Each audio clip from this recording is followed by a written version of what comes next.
হাট ডাক আর ক্রেতার আনাগোনায় মুখর কোরবানির পশুর হাট। ঈদ ঘনিয়ে আসায় বাড়ছে বেচাকেনা। চাহিদা বেশি মাঝারি ও ছোট গরুর। জাল টাকা প্রতিরোধে তৎপর প্রশাসন।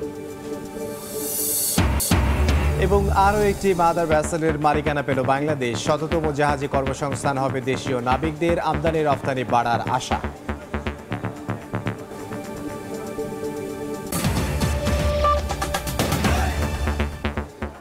বাংলার সময় সঙ্গে আছে আমি ইমদাদুল হক।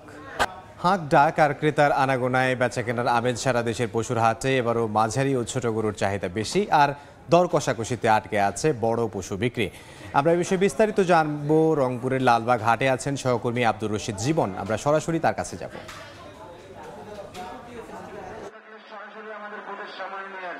আর অল্প কিছুদিন পরেই অনুষ্ঠিত হবে পবিত্র ঈদ উল আজহা, এবং ঈদ উল আজহাকে কেন্দ্র করে পশুর যে বেচাকেনা সেটি কিন্তু একেবারে মুখর হয়ে উঠেছে। এবং আমরা যেটি দেখছি যে রংপুর জেলার যে হাটগুলো রয়েছে সেই হাটগুলো কিন্তু ক্রেতা বিক্রেতার হাটটাকে একেবারে মুখর হয়ে উঠেছে। এবং এই মুহূর্তে আমি আছি রংপুর নগরের সবচাইতে ঐতিহ্যবাহী বড় যে হাট, রংপুর লালবাগ হাট, সেই হাটে রয়েছে। এবং এই হাটে কিন্তু আমরা দেখছি যে আজকে সকাল 11টার পর থেকে কিন্তু যারা বিক্রেতা রয়েছেন তারা কিন্তু তাদের এই পশু নিয়ে এই হাটে এসছেন। এবং বেলা 11টার পর থেকে কিন্তু আমরা দেখছি যে ক্রেতা বিক্রেতার হাটটাকে এই হাটে মুখর হয়ে উঠেছে। এবং সাধারণ যারা খামারি, অর্থাৎ রংপুর জেলার কিন্তু 25,000 খামারি এবারে এই পবিত্র ঈদ উল আজহাকে কেন্দ্র করে তাদের পশু লালন পালন করেছেন। এবং এই কুরবানির ঈদকে ঘিরেই কিন্তু তারা একটি স্বপ্ন দেখেন যে এই কুরবানির ঈদেই তারা আসলে তাদের যে গবাদি পশু রয়েছে সেটি বিক্রি করে তারা তাদের চাহিদা মেটাবেন কিংবা বড় ধরনের কোনো কাজ করবেন। তো সেই উপলক্ষে কিন্তু আমরা যেটি দেখছি যে গেল কয়েকদিন ধরে আসলে যে হাটগুলো রয়েছে রংপুর জেলায় কিন্তু স্থায়ী অস্থায়ী মিলে প্রায় 59টি হাট রয়েছে। এই হাটে কিন্তু প্রায় প্রতিদিনই কোনো না কোনো হাট থাকছে, এবং কোনো না কোনো হাটে,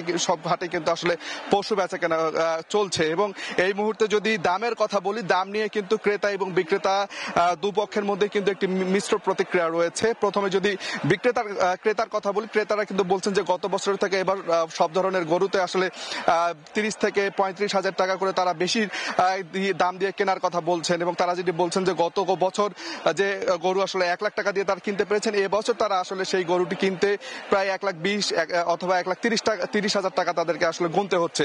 এবং এই ক্ষেত্রে বিক্রেতার কথা যদি বলি, তারা যেটি বলছেন যে প্রতি বছরেই আসলে গোখাদ্যের দাম বাড়ছে, এবং গোখাদ্যের দাম বাড়ার কারণে তারা আসলে বিপাকে পড়েছেন। এবং এই দাম বাড়ার যে দৌরাত্ম্য, সেই দৌরাত্মের কারণে তারা আসলে টিকতে পারছে না। যেহেতু তাদের গোখাদ্যের দাম বেশি দিতে হয়, সেই কারণে এবার তাদের আসলে গরুর দাম কিছুটা বেশি হওয়ার কথা থাকলেও তারা কিন্তু যেটি বলছেন যে আসলে গরুর তারা পর্যাপ্ত দাম পাচ্ছে না। এবং জেলার যদি কথা বলি, জেলার এই হাটের পাশাপাশিও কিন্তু আসলে 50টি খামারিতে আসলে খামার পর্যায়ে কিন্তু অনলাইনে পশু বেচা কেনা চলছে। এবং সব মিলে যদি বলি, হাট ঈদ যত ঘনিয়ে আসছে তত কিন্তু এই রংপুরে পশু বেচা কেনা একেবারে জমজমাট হয়ে উঠছে। তো সব মিলে এই ছিল রংপুর থেকে পশু বেচা কেনার সবশেষ পরিস্থিতি।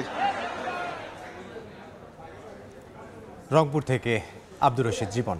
এবার অন্যান্য প্রসঙ্গ। এমপি আনার হত্যার তদন্ত কাজ বন্ধে টাকা লেনদেন সহ চাপ সৃষ্টির অভিযোগ করেছেন তার মেয়ে মুমতারিন ফেরদৌস ডরিন। দুপুরে স্বরাষ্ট্রমন্ত্রীর সঙ্গে দেখা করে তিনি অনুরোধ করে বলেন, চাপের মুখে যেন তদন্ত কাজ বাধাগ্রস্ত না হয় ও দোষীরা যেন ছাড়া না পায়। এদিকে স্বরাষ্ট্রমন্ত্রী বলেছেন, আনার হত্যার তদন্ত কাজে কোনো চাপ নেই, সঠিক পদ্ধতিতেই চলছে। এমন পরিস্থিতিতে কোনো ধরনের চাপের মুখে যেন তদন্ত কাজ বন্ধ না হয়, বুধবার স্বরাষ্ট্রমন্ত্রীর সঙ্গে দেখা করে সেই আবেদন জানিয়েছেন মেয়ে মুমতারিন ফেরদৌস ডরিন। শুনছি যে অনেক তদবির করা হচ্ছে, অনেক জায়গা থেকে তদবির করা হচ্ছে, তাদেরকে যেন ছেড়ে দেওয়া হয়। তো আমি সেই বিষয়টাই বলতে আসছি যে সঠিক তদন্ত করে কোনো তদবিরের চাপে পড়ে যেন আমার বাবার এই হত্যাকাণ্ড, নৃশংসভাবে নির্মমভাবে যে হত্যাকাণ্ড আপনারা জানেন, সেটিকে যেন বন্ধ করার চেষ্টা না করে। পরে স্বরাষ্ট্রমন্ত্রী গণমাধ্যমকে জানান, এই হত্যার তদন্তে কোনো চাপ নেই, সঠিক পদ্ধতিতে কাজ চলছে। সে বলতেছিল যে আপনারা যাতে কেউ পান না পেয়ে যায়, কে চাপ দিবে আমাদেরকে? কোনো চাপ চোপ নাই। আমরা সঠিক পদ্ধতিতে ইনকোয়ারি হচ্ছে, এবং আমরা মনে করি ইনকোয়ারিটা হওয়ার পরেই আমরা সবকিছু বলবো, কার উদ্দেশ্য কি ছিল, এগুলো সব আমরা পরে জানাবো। হত্যা রহস্য উদ্ঘাটনে সরকার কাজ করছে বলেও জানান স্বরাষ্ট্রমন্ত্রী। প্রসূন আশিস, সময় সংবাদ, ঢাকা। আরও একটি মাদার ভ্যাসেলের মালিকানা পেল বাংলাদেশ। এ নিয়ে শততম জাহাজ আসলো বাংলাদেশের মালিকানায়। বিশেষ করে বাংলাদেশি মালিকানাধীন শততম জাহাজের রেজিস্ট্রেশন পেতে শিল্প গ্রুপগুলোর চলমান লড়াইয়ে জাহাজ 1 নামের জাহাজ এনে অনেকটা এগিয়ে গেল KSRM। শেখার টিভির ক্যামেরায় শেখর জানাচ্ছেন কমল দে। গভীর বঙ্গোপসাগরে অবস্থান নিয়ে আছে বাংলাদেশের মালিকানাধীন ১৭তম জাহাজ এমভি জাহান 1। বাংলাদেশের KSRM গ্রুপ জাহাজটি কিনে বাংলাদেশে আনার পর নতুন নামকরণ করা হয়েছে। বাংলাদেশি মালিকানাধীন ১৭তম জাহাজের রেজিস্ট্রেশন পেতে গত ১ মাসের বেশি সময় ধরে লড়াই করছিল দেশের প্রতিষ্ঠিত 4টি শিল্প গ্রুপ। এই লড়াইয়ে এগিয়ে যেতে দ্রুত নিয়ে আসা হয়েছে এই জাহাজটি। আমরা আমাদের বাংলাদেশের পতাকা হ্যান্ডওভার হবে এবং সমস্ত সার্টিফিকেট এবং প্ল্যানের ভিতরে বাংলাদেশের এন্ট্রি এবং বাংলাদেশ রেজিস্ট্রার হিসেবে বাংলাদেশের সাইন হবে। বাংলাদেশি নিবন্ধন পেতে বাংলাদেশে আসার আগেই ইন্দোনেশিয়া থেকে নিয়ে এসেছে বাঁশখালী বিদ্যুৎ কেন্দ্রের জন্য ৫৯,০০০ মেট্রিক টন কয়লা। It's a number but it is a sign of good sign, যেটা হয়তো আমাদের কাছে বলতে বা আপনাদের বলতে এটা খুব আনন্দদায়ক হবে। বাংলাদেশি মালিকানাধীন জাহাজগুলোতে শতভাগ দেশীয় নাবিক নিয়োগ হয়, বাড়ছে কর্মসংস্থান। এই জাহাজের ক্যাপ্টেন হিসাবে আমি আজকে নিযুক্ত হলাম, আমি অনেক অনেক বেশি আনন্দিত। বর্তমানে KSRM গ্রুপের 25টি, ম্যাগনা গ্রুপের 25টি, আকিজ গ্রুপের 10টি, HR শিপিং এর 8টি এবং বসুন্ধরা গ্রুপের 7টি জাহাজ পণ্য পরিবহন করছে। চলতি বছরে জাহাজ কেনা হয়েছে 8টি, আরও অন্তত 10টি জাহাজ কেনার পর্যায়ে রয়েছে। আর আজ পূরণ হলো ১৭তম জাহাজের রেজিস্ট্রেশন। গভীর বঙ্গোপসাগর থেকে কমল দে, সময় সংবাদ। দেখছেন বাংলার সময়।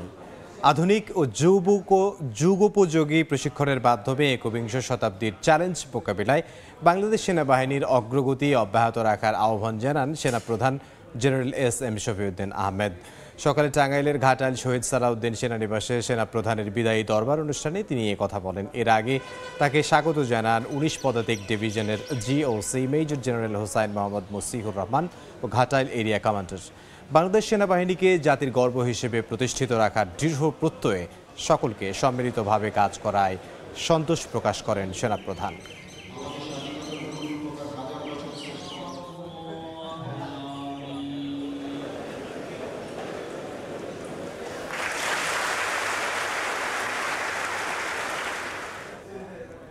এ পর্যায়ে শীর্ষ সংবাদগুলো জানিয়ে দিচ্ছে আরও একবার। হাট ডাক আর ক্রেতার আনাগোনায় মুখর কুরবানির পশুর হাট। ঈদ ঘনিয়ে আসায় বাড়ছে বেচাকেনা, চাহিদা বেশি মাঝারি ও ছোট গরুর। জাল টাকা প্রতিরোধে তৎপর প্রশাসন। অভিযোগ নিয়ে স্বরাষ্ট্রমন্ত্রীর কাছে মেয়ে ডরিন, দোষীদের শাস্তির আওতায় আনার আশ্বাস।